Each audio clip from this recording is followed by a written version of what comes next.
ओम शांति। परमात्मा से जुड़कर अपनी दिव्यता का अनुभव करने का पर्व भाग 2। नवरात्रि 15-23 अक्टूबर पर विशेष आध्यात्मिक संदेश। दिया दीपक। यह हमें याद दिलाता है कि हमारा शरीर भौतिक तत्वों फिजिकल एलिमेंट्स से बना है, जबकि आत्मा एक आध्यात्मिक प्रकाश है।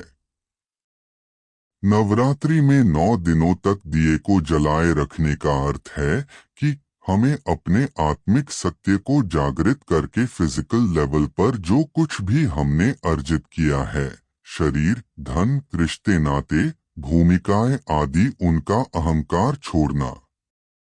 उपवास फास्टिंग।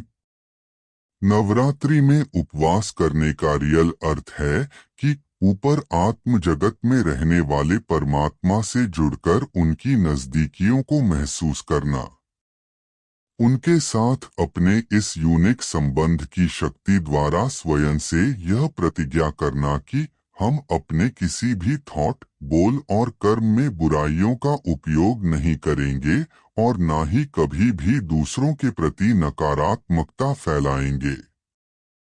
इस प्रकार का उपवास हम अपने जीवन में स्थायी रूप से रखकर एक सच्चा उपवास करेंगे। सात्विक भोजन और पवित्रता। इन दिनों में हम जो कुछ भी देखते हैं, पढ़ते हैं, सुनते हैं, बोलते हैं, खाते हैं व पीते हैं, वह हमारी आत्मा और शरीर दोनों की शुद्धता बढ़ाने के लिए हाई स्पिरिचुअल एनर्जी से भरपूर होना चाहिए। जागरण माना अंधकार, जिसका रियल अर्थ है कि जीवन में वैल्यूज के प्रकाश के ना होने की वजह से सही और गलत में अंतर न कर पाने की अज्ञानता का प्रतीक है।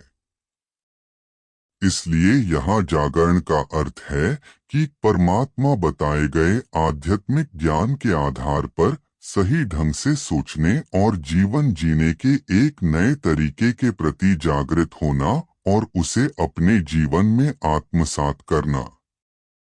रास या गरबा नृत्य।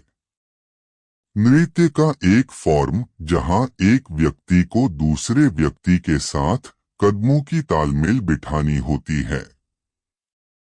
इसमें अगर कोई भी स्टेप मिस हो जाए तो डांस खराब हो जाता है और चोट भी लग सकती है।